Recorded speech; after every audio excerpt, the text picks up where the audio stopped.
Assalamualaikum Football United ringan amatiran ala gua. Kali ini gua ingin news update sekaligus ngobrol ringan karena ada kabar dari Fabrizio Romano terkait dengan Antony.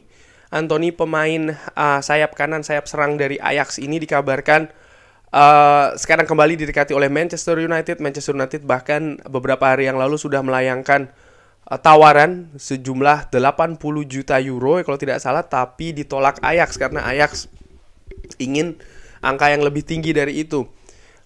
Yang menarik, Manchester United juga dikabarkan akan menyiapkan tawaran kedua, nilainya lebih fantastis lagi, dengan total dikabarkan mencapai 100 juta euro dengan ada add-ons di sana ya, ada add-ons. Antony sendiri dikabarkan kemarin tidak mengikuti latihan secara utuh di Amsterdam ya, bersama dengan Ajax, hanya mengikuti latihan fitness saja tapi tidak latihan tim di atas lapangan. Ini tentu saja menambah spekulasi tentang Antony yang dikabarkan oleh Fabrizio Romano. Pihak dari Antony ini juga mendesak Ajax karena dia ingin segera meninggalkan Ajax menuju Manchester United. Nah, di sisi lain nama penyerang sayap muda dari Belanda Cody Gakpo juga selalu disebutkan oleh Fabrizio Romano. Dikabarkan selalu kalau dia ini juga disukai oleh Erik ten Hag dan masih dalam radar pantauan dari Manchester United. Penyerang sayap kiri dari PSV Eindhoven ini juga sudah beberapa kali gue singgung di video gue. Gue suka pemain ini, pemain muda, karakter bagus, bisa bermain di beberapa posisi, sudah memperkuat tim nasional Belanda juga ya. Ini bisa dijadikan semacam kayak alternatif dari Antony. Nah, kalau menurut gue ringan amatiran, pilih mana nih ya, Antony atau Gakpo? Oke, pasti banyak fans atau mungkin Sobat Football United yang mengatakan udah angkut aja dua-duanya ya. Kalau menurut gue untuk mengangkut dua-duanya sepertinya kok kurang make sense. Kenapa? Harganya pasti akan tinggi sekali. Dikabarkan Antony ini total paketnya ada di angka 100 juta, sementara Cody Gakpo diperkirakan akan 40-50 juta. Nah, kalau seandainya mengangkut dua pemain ini, maka total akan 150 juta. Apakah klub atau manajemen berani menggelontorkan uang sebanyak itu ya? Ini menurut gua juga cukup menarik karena ya tampaknya dari awal musim ya, tampak manajemen klub ini cukup berhati-hati ketika akan mengeluarkan uang atau menggelontorkan uang dengan tidak sembrono, tidak seperti musim-musim sebelumnya. Lalu menurut gua di sektor sayap serang kita juga sudah punya beberapa pemain. Maksud gua begini, kalau seandainya kita mendatangkan dua pemain ini secara bersamaan, tentu akan di sisi lain akan memberikan persaingan terhadap pemain-pemain yang sudah ada untuk memperebutkan posisi sayap serang. Tapi di sisi lain ini juga akan mengurangi atau mengecilkan menit bermain dari para pemain tersebut yang tentu saja mereka juga berlomba-lomba untuk mendapatkan menit bermain yang banyak, terutama mereka yang tim nasionalnya bermain di Piala Dunia di Qatar akhir tahun ini. Itu pertama. Kedua, tentu saja menurut gue ringan amatiran akan menghambat progres dari para pemain muda ya. Tentu saja pemain-pemain muda semacam kayak Garnacho, Anthony Elanga dan lain-lain, menit bermainnya akan jauh lebih sedikit kalau mereka stay atau bertahan di Manchester United, katakanlah setelah kedatangan Antony dan juga Cody Gakpo, karena yang satu di kanan, satu di kiri. Antony di kanan, Cody Gakpo di kiri. Ini tentu saja akan kesana impact atau imbasnya ringan amatiran ala gua. Nah, lalu bagaimana ini?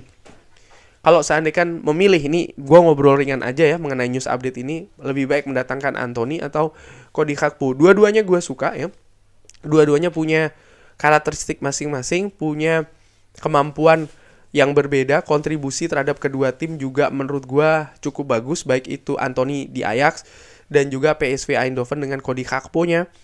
Antony dikatakan oleh Erik ten Hag kalau Ajax kehilangan Antony, maka tidak ada pemain yang bisa menggantikan posisi dari Antony di Ajax. Kerjasama antara keduanya, artinya mereka pernah bekerja secara bersama kan, Erik ten Hag dan juga Antony. Ini menurut gue satu faktor yang cukup besar ya. Artinya satu dan yang lainnya sudah mengetahui Manchester United butuh pemain-pemain yang ingin punya karakter bagus, punya mentalitas bagus di atas lapangan, sehingga Erik ten Hag bisa dengan leluasa mengatur serangan, mengatur strategi taktik untuk diimplementasikan oleh pemain-pemain tersebut di atas lapangan. Ini juga faktor kenapa Erik ten Hag banyak datangkan pemain, terutama pemain-pemain yang dia sudah ketahuin ya, baik itu secara tenis maupun non tenis. Nah, balik lagi, itu tadi Anthony. Bagaimana dengan Cody Gakpo? Cody Gakpo menurut gua ini juga sangat luar biasa, pemain muda ini yang musim lalu terpilih menjadi pemain terbaik Eredivisie yang dipilih oleh sesama pemain profesional di Liga Belanda. Ini menunjukkan luar biasanya, walaupun juara Liga Belanda adalah Ajax, tapi bagaimana kontribusi seorang Cody Gakpo ini di PSV Eindhoven menurut gua cukup besar, cukup vital. Baik itu di posisi kiri ya, ataupun di posisi belakang striker dan lain-lain. Dia punya, walaupun badannya tinggi besar, tapi dia punya kecepatan, dia punya kreativitas dan juga kecerdikan lah menurut gue, terutama dalam membantu serangan. Kontribusinya jelas luar biasa musim lalu dan juga musim ini. PSV masih belum terkalahkan di Liga Belanda Eredivisie dan juga kualifikasi Liga Champion. Ini tinggal selangkah lagi ya setelah mereka menahan imbang Glasgow Rangers 2-2 di Glasgow. Jadi menurut gue cukup vital, cukup krusial kontribusi dari seorang Cody Gakpo. Dan Ruud van Nistelrooy, pelatih dari PSV, nanti pasti akan pusing 7 keliling mungkin ringan amatiran ya, mencari pengganti Cody Gakpo, karena dari beberapa musim sebelumnya Cody Gakpo selalu menjadi pemain inti di PSV Eindhoven. Nah, ringan amatiran ala gue kalau melihat pemain yang sudah ada di Manchester United, di mana di sayap kanan kita punya Jadon Sancho, lalu ada sampai dengan saat ini ya masih ada Facundo Pellistri, lalu juga masih ada Anthony Elanga yang bisa dimainkan di kanan dan di kiri. Marcus Rashford pun juga bisa dimainkan di kanan walaupun sering diplot di kiri. Garnacho pun juga demikian ya, sering bermain di kiri walaupun gue yakin juga dia bisa dimainkan di kanan. Ini bagaimana?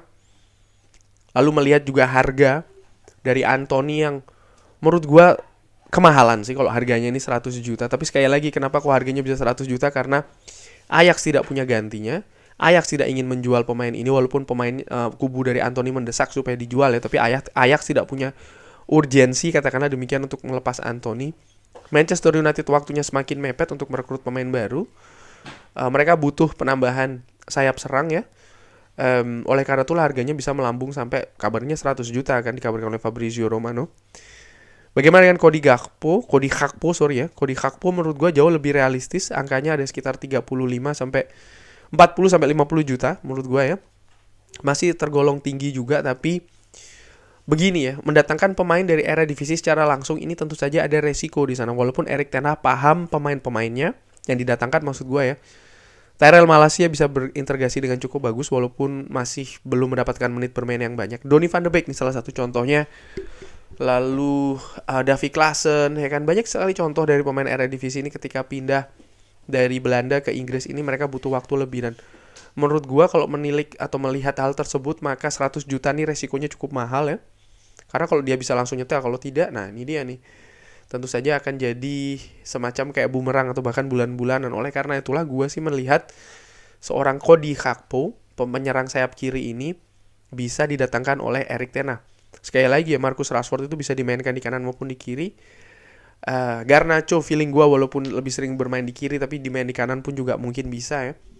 Anthony Elanga pun juga demikian. Jadi kalau seandainya didatangkan seorang Cody Gakpo, menurut gue bisa menambah daya dobrak sih ya.